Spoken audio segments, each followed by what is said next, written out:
मेरा नाम कृति है। मैं 21 साल की हूँ और अभी मेरी शादी को 6 महीने ही हुए हैं। मेरे पति आदित्य एक सरल और जिम्मेदार इंसान हैं। हमारी शादी अरेंज मैरिज थी, लेकिन इन 6 महीनों में आदित्य के साथ मेरा रिश्ता दोस्ती और प्यार में बदल गया। मैं उनके साथ अपने इस नए जीवन का आनंद ले रही थी कि अचानक एक दिन मेरी छोटी बहन पायल, जो सिर्फ 17 साल की है, कुछ समय के लिए हमारे घर रहने आ गई। पायल का आना मेरे लिए बेहद खास था। बचपन से ही हम दोनों बहनें एक दूसरे की सबसे अच्छी दोस्त रही हैं। पायल की मासूमियत और शरारतें हमेशा से मुझे पसंद थीं। वह अपनी उम्र से कहीं ज्यादा समझदार है, लेकिन उसका चुलबुला स्वभाव उसे और भी खास बनाता है। पायल के आने के बाद घर में रौनक सी लौट आई। आदित्य, जो अक्सर अपने काम में व्यस्त रहते थे, अब पायल की वजह से थोड़ा हल्के फुल्के मूड में दिखने लगे थे। पायल और आदित्य की अच्छी बनती थी। वह आदित्य को जीजू नहीं बल्कि बॉस कहकर चिढ़ाती थी और आदित्य उसकी हर बात पर मुस्कुराकर जवाब देते थे। घर में ये नई ऊर्जा मुझे भी नई ताजगी महसूस करा रही थी। एक शाम जब हम सब साथ बैठकर चाय पी रहे थे, पायल ने आदित्य से कहा, बॉस, दीदी तो आपकी बहुत तारीफ करती हैं। क्या सच में आप इतने परफेक्ट हैं? आदित्य ने मुस्कुराते हुए कहा, तुम्हारी दीदी तुम्हें सब कुछ सही सही बताती हैं। यह सुनकर पायल ने शरारत भरी मुस्कान के साथ मेरी तरफ देखा और मैं बस मुस्कुरा दी। उस रात जब हम अपने कमरे में सोने जा रहे थे, तो आदित्य ने मुझसे कहा, तुम्हारी बहन कितनी प्यारी है, उसकी बातें सुनकर हर किसी का दिल खुश हो जाए। मैंने हंसते हुए कहा, हाँ, पायल तो है ही ऐसी। वह मेरे मायके की सबसे प्यारी यादों में से एक है।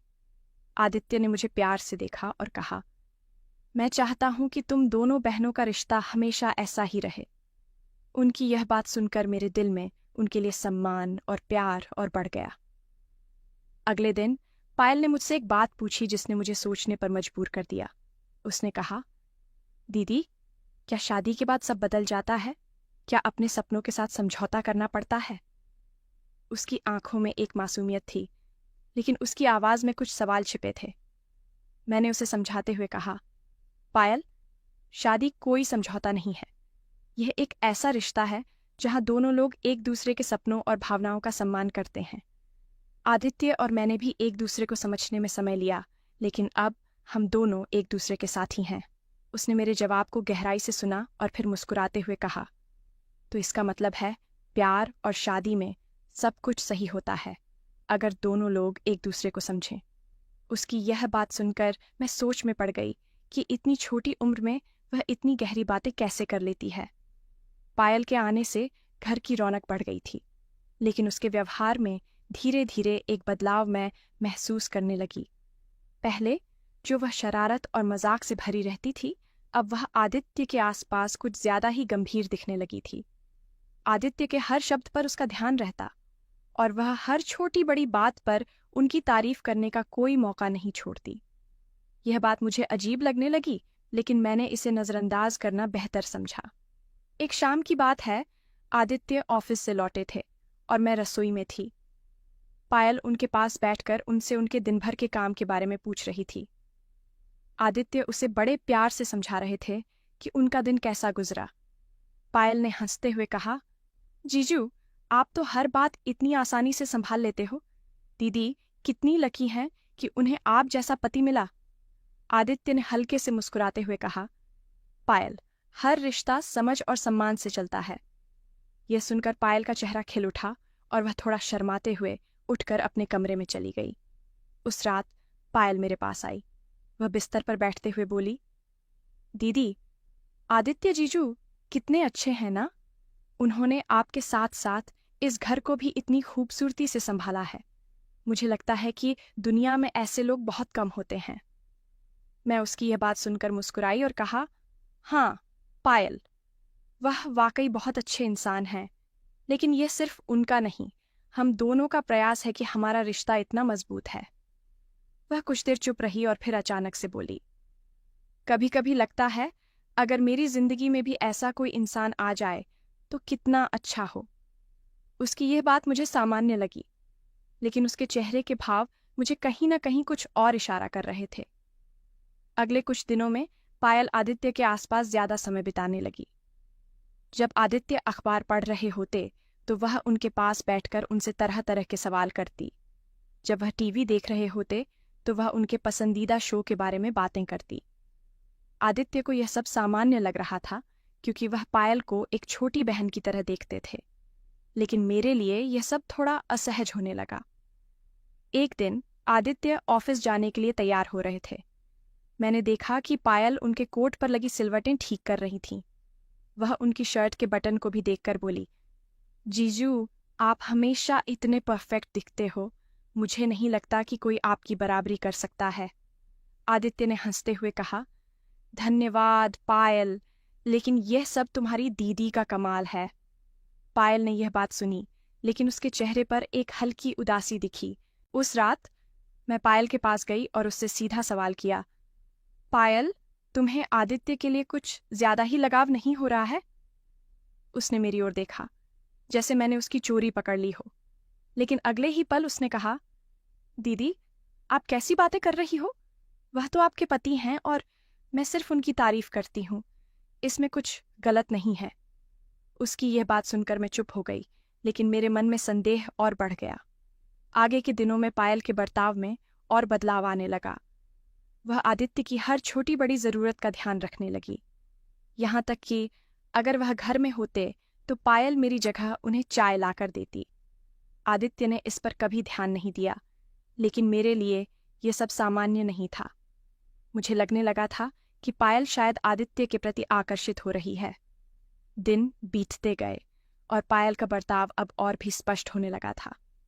मैंने कई बार उसे समझाने की कोशिश की, लेकिन वह मेरी बातों को हल्के में लेकर टाल देती थी। एक दिन आदित्य ऑफिस से जल्दी लौट आए। वह काफी थके हुए थे और मैं उनके लिए चाय बना रही थी। तभी पायल उनके पास गई और बोली, जीजू, आप हमेशा इतने ज्यादा काम क्यों करते हैं? कभी कभी अपने लिए भी समय निकाला कीजिए। आदित्य ने मुस्कुराकर कहा, काम जरूरी है पायल, और वैसे भी कृति मेरी हर थकान को दूर कर देती है। यह सुनकर पायल ने हल्के से मुस्कुराया, लेकिन उसकी आंखों में एक छुपा हुआ दर्द मुझे साफ दिखा। उस रात जब हम सोने के लिए अपने कमरे में गए तो आदित्य ने मुझसे पूछा, पायल ठीक तो है ना? मुझे लगता है कि वह कुछ परेशान है। उनकी यह बात सुनकर मैं थोड़ा झिझक गई। मैंने उन्हें सीधा कुछ नहीं बताया, बस इतना कहा, वह अभी किशोर उम्र में है, शायद कुछ बातों को लेकर उलझी हुई है। आदित्य ने सिर हिलाकर कहा, अगर उसे मुझसे कुछ बात करनी हो तो मुझे बताना, मैं उसे समझा दूंगा। उनकी यह बात सुनकर मेरे मन में एक अजीब सी बेचैनी हो गई। अगले दिन पायल मेरे पास आई और बोली, दीदी, क्या मैं आपसे कुछ पूछ सकती हूँ? मैंने कहा, हाँ, पूछो। वह थोड़ी देर चुप रही, फिर धीमी आवाज में बोली, क्या यह गलत है अगर कोई किसी से बहुत ज्यादा प्रभावित हो जाए, इतना कि वह उनकी हर बात को अपना मानने लगे? उसकी बात सुनकर मेरा दिल एक पल को थम गया। मैंने उसकी आंखों में देखा जो सच्चाई छुपाने की नाकाम कोशिश कर रही थी। मैंने खुद को संभालते हुए कहा, पायल, किसी से प्रभावित होना गलत नहीं है, लेकिन यह देखना जरूरी है कि वह रिश्ता कहाँ तक सही है। उसने मेरी बात सुनी, लेकिन बिना कुछ कहे उठकर अपने कमरे में चली गई। पायल के इस बर्ताव ने मुझे और भी चिंतित कर दिया। मैं हर दिन ये महसूस कर रही थी कि वह आदित्य के प्रति अपनी भावनाओं को रोकने की कोशिश कर रही है, लेकिन उसकी मासूम उम्र और अधूरी समझ उसे बार बार उसी दिशा में खींच रही थी। मैंने सोचा कि इस स्थिति को संभालने के लिए मुझे पायल से खुलकर बात करनी होगी, लेकिन इससे पहले ही एक ऐसी घटना हुई जिसने सब कुछ बदल दिया। एक शाम जब मैं किचन में व्यस्त थी और आदित्य अपने कमरे में आराम कर रहे थे, पायल चुपचाप उनके पास चली गई। वह उनसे कुछ बात कर रही थी, लेकिन जब मैं वहां पहुंची तो मैंने देखा कि आदित्य कुछ असहज से लग रहे थे। मैंने पास जाकर पूछा, क्या हो रहा है? पायल ने जल्दी से जवाब दिया, कुछ नहीं दीदी, बस जीजू से कुछ कॉलेज की बात कर रही थी। लेकिन आदित्य के चेहरे पर हल्की असहजता मुझे दिख गई। उस रात मैंने आदित्य से इस बारे में बात की। उन्होंने कहा, पायल अभी बहुत छोटी है, शायद वह मुझे एक रोल मॉडल की तरह देखती है, लेकिन मुझे लगता है वह अपने भावनाओं को समझ नहीं पा रही है। तुम्हें उससे बात करनी चाहिए कृति। उनकी यह बात सुनकर मुझे लगा कि अब और देरी करना सही नहीं होगा। उस रात मैं सो नहीं पाई। पायल के चेहरे पर मासूमियत थी, लेकिन उसके अंदर का यह उलझाव अब मेरे और आदित्य के रिश्ते को भी प्रभावित करने लगा था। सुबह होते ही मैंने तय कर लिया कि आज पायल से खुलकर बात करनी होगी। मैंने उसके कमरे में जाकर दरवाज़ा खटखटाया। वह बिस्तर पर बैठी किताब पढ़ रही थी, लेकिन उसकी नज़रें कहीं और थीं। मैंने अंदर आकर उसके पास बैठते हुए कहा, पायल, तुमसे एक ज़रूरी बात करनी है। उसने मुझे देखा और उसकी आंखों में हल्की बेचैनी झलक रही थी। मैंने उसका हाथ थामते हुए कहा, तुम मुझसे कुछ छुपा रही हो पायल, और यह तुम्हारे चेहरे से साफ दिखता है। क्या बात है? मुझसे खुलकर कहो। उसने धीरे से अपनी नज़रें झुका लीं और बोली, दीदी, मैं खुद नहीं समझ पा रही कि मेरे मन में क्या चल रहा है। मुझे बस इतना पता है कि जीजू जैसे इंसान को देखकर मुझे लगता है कि वह कितने सही हैं। उनके जैसा साथी हर किसी की जिंदगी में होना चाहिए। उसकी बात सुनकर मेरा दिल धड़कने लगा। मैंने गहरी सांस ली और शांत स्वर में कहा, पायल, यह सच है कि आदित्य बहुत अच्छे इंसान हैं, लेकिन वह मेरे पति हैं।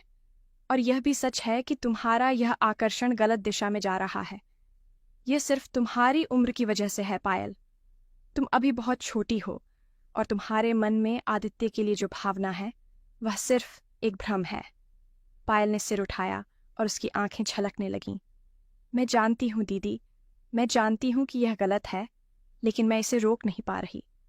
मैंने कई बार कोशिश की, पर हर बार जब वह मुझसे बात करते हैं या मेरी मदद करते हैं तो मुझे लगता है कि... उसकी आवाज़ रुक गई। मैं उसे गले लगाते हुए बोली, तुम्हें खुद को समझने का समय देना होगा। ये भावनाएं स्थायी नहीं होती। समय के साथ तुम इसे भूल जाओगी, लेकिन अगर तुम इसे और बढ़ाओगी तो यह हमारे रिश्ते को भी मुश्किल में डाल देगा। उस दिन के बाद पायल ने खुद को थोड़ा बदलने की कोशिश की। उसने आदित्य से बात करना थोड़ा कम कर दिया और ज्यादातर समय अपने कमरे में बिताने लगी। लेकिन मैं समझ रही थी कि यह लड़ाई उसके मन के अंदर चल रही थी। एक दिन आदित्य ने मुझसे कहा, पायल बहुत शांत हो गई है, क्या तुमने उससे कुछ कहा? मैंने सच्चाई छुपाने का फैसला नहीं किया। मैंने आदित्य को सब कुछ बता दिया। आदित्य मेरी बात सुनकर कुछ देर चुप रहे, फिर बोले, पायल अभी छोटी है कृति, उसे समझाने के लिए हमें धैर्य रखना होगा। मैं उससे दूरी बनाकर उसे यह एहसास दिलाऊंगा कि मैं सिर्फ उसका जीजा हूं और कुछ नहीं। उनकी यह समझदारी भरी बात सुनकर मुझे राहत मिली। अगले कुछ दिनों में आदित्य ने पायल के साथ अपना व्यवहार थोड़ा औपचारिक कर लिया। वह सिर्फ जरूरी बातें करते और ज्यादा समय मुझसे या अपने काम में बिताने लगे। पायल ने भी यह बदलाव महसूस किया और एक दिन मुझसे कहा, दीदी, मैंने अब समझ लिया है। शायद मैं सिर्फ उनकी अच्छाई से प्रभावित थी, लेकिन अब मैं खुद को संभालने की कोशिश कर रही हूँ। मुझे माफ करना। मैंने उसे गले लगाते हुए कहा, तुम्हें माफी मांगने की जरूरत नहीं है पायल।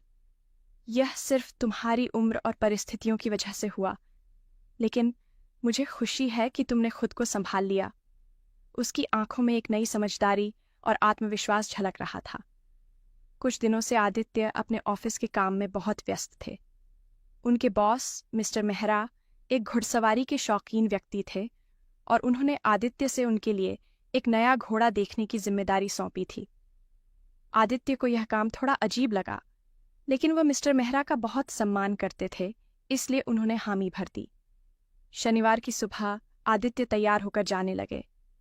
पायल ने किचन से झांकते हुए पूछा, जीजू, इतनी सुबह सुबह कहाँ जा रहे हैं? आदित्य ने मुस्कुराते हुए कहा, पायल, मिस्टर मेहरा ने एक घोड़ा खरीदने के लिए कहा है, उसी के लिए जाना है। पायल ने उत्सुकता से कहा, वाह, घोड़ा! क्या मैं भी चल सकती हूँ? मैंने उसकी तरफ देखा और कहा, पायल, यह ऑफिस का काम है, आदित्य अकेले ही जाएंगे। लेकिन आदित्य ने मेरी ओर देखते हुए कहा, कोई बात नहीं कृति, अगर पायल को घुड़सवारी पसंद है तो वह साथ चल सकती है, वहां जाकर थोड़ी मस्ती कर लेगी। मैंने थोड़ा असहज महसूस किया, लेकिन पायल की उत्सुकता देखकर मैंने हामी भर दी। कुछ ही देर में आदित्य और पायल गाड़ी लेकर निकल गए। रास्ते भर पायल आदित्य से घोड़ों के बारे में सवाल करती रही। जीजू, क्या आपने कभी घुड़सवारी की है? उसने पूछा। आदित्य ने हंसते हुए कहा, हाँ, 1-2 बार किया है, लेकिन यह मेरा शौक नहीं है। पायल ने शरारत भरी मुस्कान के साथ कहा, फिर तो आज आपको मेरे साथ घुड़सवारी करनी पड़ेगी। आदित्य ने हल्की मुस्कान दी और गाड़ी चलाते रहे। जब वे घोड़ा देखने पहुंचे तो वह जगह किसी सपने की तरह थी। चारों तरफ हरी भरी घास, घोड़ों के लिए बड़े बड़े अस्तबल और हवा में ताजी घास की खुशबू। पायल इस माहौल से पूरी तरह मोहित हो गई। आदित्य ने मालिक से मुलाकात की और घोड़ा देखने के लिए आगे बढ़े। पायल पीछे पीछे चल रही थी, लेकिन उसकी नजरें घोड़ों की खूबसूरती पर टिक गई थीं। जीजू, यह कितना सुंदर है, पायल ने एक सफेद घोड़े की ओर इशारा करते हुए कहा। आदित्य ने उस घोड़े को करीब से देखा और उसके बारे में मालिक से कुछ सवाल किए। मालिक ने बताया कि यह घोड़ा बेहद तेज दौड़ता है और दिखने में भी राजसी है। आदित्य ने इसे पसंद कर लिया और मिस्टर मेहरा को कॉल करके उसकी डिटेल्स दी। पायल ने खुशी खुशी आदित्य से कहा, जीजू, क्या मैं इसे छू सकती हूँ? आदित्य ने सहमति देते हुए कहा, हाँ, लेकिन धीरे से, ये घोड़ा थोड़ा शर्मीला है। पायल ने घोड़े को प्यार से छुआ और उसके माथे पर हाथ फेरा। घोड़ा भी आराम से खड़ा रहा, जैसे उसे पायल की मासूमियत समझ में आ गई हो। घोड़े को देखने के बाद मालिक ने उन्हें घुड़सवारी की पेशकश की। पायल ने खुशी से हाँ कर दी। आदित्य थोड़ा झिझके, लेकिन पायल के कहने पर उन्होंने भी घुड़सवारी की। पायल ने हंसते हुए कहा, जीजू, आप तो मुझसे भी अच्छे घुड़सवार हैं। आदित्य ने मुस्कुराकर कहा, तुम्हें पसंद आया, यही काफी है। शाम को वे घर लौटे। पायल पूरे रास्ते उस सफेद घोड़े की बात करती रही। उसने आदित्य को धन्यवाद दिया और कहा, यह दिन मेरी जिंदगी का सबसे यादगार दिन था। धन्यवाद, जीजू।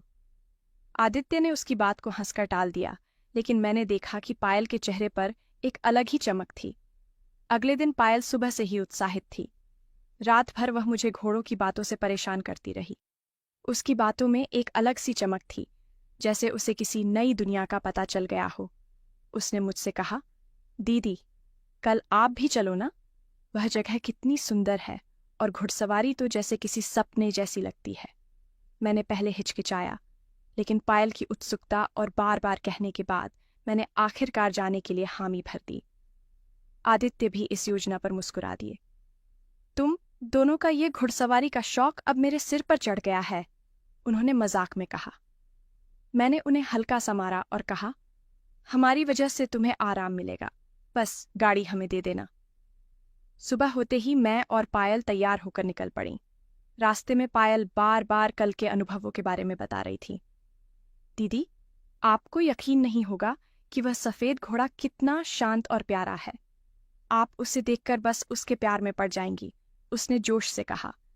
जब हम वहां पहुंचे तो वहीं ताजी घास की खुशबू और खुले मैदान का नजारा हमारी आंखों के सामने था। वहां के मालिक ने हमें देखकर मुस्कुराकर स्वागत किया। पायल ने तुरंत उस सफेद घोड़े की ओर इशारा करते हुए कहा, वह देखो, दीदी, वही है। मैंने उसकी तरफ देखा और सच में वह घोड़ा बेहद आकर्षक लगा। मालिक ने हमें घुड़सवारी के लिए कुछ निर्देश दिए और पहले पायल को सिखाना शुरू किया। मैं पास खड़ी उसे देख रही थी। वह घोड़े पर चढ़ने में थोड़ी घबराई, लेकिन कुछ ही मिनटों में उसकी घबराहट खत्म हो गई। दीदी, यह कितना मजेदार है, उसने घोड़े की पीठ से मुझे आवाज दी। मैंने मुस्कुराते हुए उसकी तस्वीर खींच ली। कुछ देर बाद मेरी बारी आई। मैं थोड़ी नर्वस थी, लेकिन पायल ने मुझे प्रोत्साहित किया। दीदी, आप कर सकती हैं। घोड़े पर बैठना मुश्किल नहीं है, बस संतुलन बनाए रखना है। मैंने उसकी बात मानी और थोड़ी झिझक के साथ घोड़े पर चढ़ गई। जैसे ही घोड़ा हल्के हल्के चलने लगा, मुझे भी वह अनुभव बेहद सुखद और अद्भुत लगा। पायल ने तालियां बजाते हुए कहा, देखा दीदी, मैंने कहा था आपको भी मजा आएगा। कुछ देर घुड़सवारी करने के बाद हम दोनों थक कर एक बेंच पर बैठ गईं। मैंने पायल से कहा, तुम सही कह रही थी, यह जगह सच में बहुत खास है, लेकिन तुम्हारी खुशी देखकर मुझे और खुशी हो रही है। पायल ने हल्की मुस्कान दी और बोली, दीदी, यहाँ आकर मुझे लगता है कि मैं थोड़ी थोड़ी बदल रही हूँ। मुझे खुद को समझने का समय मिल रहा है और यह सब आपकी वजह से संभव हो पाया। उसकी बात सुनकर मेरा दिल भर आया। मैं सोच रही थी कि कैसे ये छोटी छोटी चीजें हमारे रिश्तों को गहरा कर रही थीं। उस दिन हमने वहां बहुत अच्छा समय बिताया। लौटते वक्त पायल ने कहा, दीदी, अगली बार हम जीजू को भी साथ लाएंगे। ये जगह उनके बिना अधूरी लगती है। उसकी इस बात पर मैंने हल्का सा मुस्कुराया। कहीं न कहीं मुझे यह एहसास हो रहा था कि पायल खुद को संभालने की कोशिश कर रही है, लेकिन उसके दिल में अब भी आदित्य के लिए एक कोमल भावना मौजूद है। अगले दिन सुबह का समय था। आदित्य नाश्ता कर रहे थे और मैं किचन में थी। पायल पास बैठी थी, लेकिन उसकी नजरें बार बार आदित्य की तरफ जातीं और फिर तुरंत झुक जातीं। आदित्य ने यह महसूस किया, लेकिन अनदेखा करते हुए मुझसे कहा, कृति, तुम्हें और पायल को कल की घुड़सवारी का बहुत मजा आया होगा। पायल तो कल लौटते वक्त घोड़ों की ही बातें कर रही थी। पायल ने मुस्कुराकर कहा, जीजू, आप भी साथ होते तो और मजा आता। दीदी ने बहुत अच्छी घुड़सवारी की, लेकिन आपसे बेहतर नहीं। उसकी इस बात पर आदित्य मुस्कुरा दिया और बोले, पायल, तुम दोनों ने मुझे घोड़ों के बारे में इतना बता दिया है कि अब लगता है मुझे भी फिर से जाना पड़ेगा। पायल ने उत्साह से कहा, तो चलिए अगले वीकेंड पर सब साथ चलते हैं।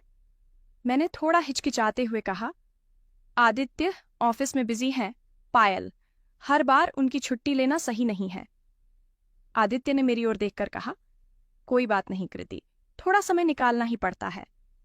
उस दिन आदित्य ऑफिस चले गए और पायल पूरे दिन घर के काम में मेरा साथ देती रही, लेकिन मैंने महसूस किया कि वह असामान्य रूप से शांत थी। शायद कल की बातें और आदित्य की मौजूदगी उसके दिमाग में कहीं गहरे बैठ गई थीं। शाम को जब हम दोनों चाय पी रहे थे, मैंने उससे बात की। पायल, तुम कुछ परेशान लग रही हो। क्या बात है? मैंने उससे पूछा। वह थोड़ी देर चुप रही, फिर बोली, दीदी, ऐसा कुछ नहीं है, बस कल का दिन बहुत अच्छा था। मुझे लगा मैं कुछ समय के लिए अपनी असली जिंदगी भूल गई थी। मैंने उसकी आंखों में देखना चाहा, लेकिन वह नजरें चुराने लगी। यह पहली बार नहीं था जब पायल कुछ छिपाने की कोशिश कर रही थी, लेकिन मैं यह भी जानती थी कि अगर मैं ज्यादा जोर दूंगी तो वह खुद को और बंद कर लेगी। रात में आदित्य देर से घर लौटे। मैं उन्हें खाना परोसने के लिए किचन में गई और पायल अपने कमरे में थी। खाने के बाद जब हम दोनों अपने कमरे में गए तो आदित्य ने मुझसे कहा, कृति, पायल की तबीयत ठीक लग रही है क्या? वह आज कुछ चुप चुप सी थी। मैंने हल्के स्वर में कहा, शायद वह अभी भी अपने करियर और भविष्य को लेकर सोच रही है। उसे थोड़ा समय चाहिए। आदित्य ने सिर हिलाया और कहा, तुम ठीक कह रही हो, लेकिन ध्यान रखना, अगर उसे कुछ चाहिए तो हमें पता होना चाहिए। वह अकेली नहीं है। उस रात मैंने बहुत कुछ सोचा। पायल के आदित्य के प्रति आकर्षण ने मेरे मन में एक डर पैदा कर दिया था। क्या यह भावना केवल एक पल भर का मोह थी या कुछ और गहरा? दिन बीतते गए और पायल का व्यवहार थोड़ी और बदलने लगा। पहले जैसी मासूमियत और उत्साह उसके चेहरे से गायब होने लगी थी। अब उसकी आंखों में एक गहरी चुप्पी थी और वह अक्सर घर के कोनों में खोई खोई सी रहती। आदित्य और मैंने कई बार इस बारे में बात की, लेकिन हमने सोचा कि वह बस अपनी उम्र और आने वाली जिम्मेदारियों को लेकर परेशान हो सकती है। लेकिन एक दिन जब आदित्य ऑफिस गए हुए थे और मैं घर पर अकेली थी, पायल मेरे पास आई। उसके चेहरे पर वह हल्की सी घबराहट और चुप्पी थी जो मैंने पहले कभी नहीं देखी थी। वह आकर मेरे पास बैठी और धीमे स्वर में कहा, दीदी, मुझे आपसे कुछ बात करनी है। मैंने उसका चेहरा देखा और समझ गई कि अब वह किसी न किसी बात को मेरे सामने लाना चाहती है। मैंने उसे घबराने का इशारा करते हुए कहा, क्या हुआ पायल? वह थोड़ी देर चुप रही, जैसे कुछ शब्दों को अपने अंदर समेटने की कोशिश कर रही हो। फिर उसने नजरें झुकाकर कहा, दीदी, मुझे लगता है कि मैं जीजू के लिए कुछ ज्यादा महसूस करने लगी हूं। मैं जानती हूं कि यह गलत है और मुझे यह नहीं करना चाहिए, लेकिन मुझे कुछ समझ में नहीं आ रहा। मेरे दिल में एक अजीब सा दर्द उठा। यह वही बात थी जिसे मैं अपने दिल में दबाए हुए थी। पायल का आदित्य के प्रति आकर्षण अब एक गंभीर मोड़ पर पहुंच चुका था और मुझे अब यह महसूस हुआ कि यह केवल एक मामूली एहसास नहीं था, बल्कि उसके दिल की एक गहरी भावना थी। मैंने उसे प्यार से कहा, पायल, मैं समझ सकती हूँ कि तुम क्या महसूस कर रही हो, लेकिन ये वह रास्ता नहीं है जिस पर तुम्हें चलना चाहिए। आदित्य मेरा पति है और तुम्हारा भाई है। तुम्हारी भावनाएं तुम्हारे लिए बहुत कीमती हैं, लेकिन तुमको यह समझना होगा कि ये प्यार नहीं, केवल एक गलत फहमी है। पायल की आंखों में आंसू थे और वह चुपचाप रोने लगी। मुझे उसकी स्थिति पर बहुत दुख हुआ, लेकिन मैं जानती थी कि मुझे उसे सच का सामना कराना होगा। मैंने उसे गले से लगा लिया और कहा, पायल, तुम बहुत प्यारी हो और तुम्हारे लिए जो भी अच्छा है वही मैं चाहती हूँ। तुम्हारे दिल में एक नई दिशा और एक नई सोच की जरूरत है। ये ठीक नहीं है कि तुम किसी से ऐसे प्यार करो जो पहले से ही किसी और का है। कुछ देर तक वह मुझसे लिपटी रही और फिर उसने सिर झुकाया। तुम सही कह रही हो दीदी, मुझे समझ में आ गया है। वह दिन पायल के लिए एक मोड़ साबित हुआ। उसके बाद से वह खुद को बेहतर समझने लगी। उसने अपने आप से वादा किया कि वह अपनी भावनाओं को नियंत्रित करेगी और आगे बढ़ने की कोशिश करेगी। आदित्य को भी इस बारे में कभी कुछ नहीं पता चला। पायल ने अपने मन की बात को समेट लिया और धीरे धीरे वह हमारी जिंदगी में फिर से एक खुश और आत्मनिर्भर लड़की बनकर लौट आई। उसकी मुस्कान वापस लौट आई और हमारे बीच का रिश्ता पहले जैसा हो गया। मैं और आदित्य अब अपने रिश्ते में और भी मजबूत हो गए थे और मैंने यह सीखा था कि रिश्ते में कभी भी कोई गलतफहमी या खामोशी जगह नहीं बना सकती। प्यार सच्चा तब होता है जब हम एक दूसरे के साथ अपने हर डर और हर उलझन को साझा करते हैं। पायल ने अपनी शिक्षा पूरी की और एक नई दिशा में अपने सपनों को पूरा करने के लिए आगे बढ़ी। वह अब अपनी जिंदगी को नई उम्मीदों और खुशियों के साथ जीने लगी। आदित्य और मैं हमेशा उसका साथ देने के लिए तैयार रहते थे। कभी कभी जब मैं और आदित्य अकेले होते थे, हम पायल की आंखों में वो नई आत्मविश्वास और मुस्कान देखते थे जिसे उसने खुद ही खोजा था, और हम जानते थे कि यह सब कुछ उसने अपनी समझ और प्यार के कारण हासिल किया था। तो दोस्तों, कहानी अगर पसंद आई हो तो वीडियो को लाइक और चैनल को सब्सक्राइब जरूर करके जाना।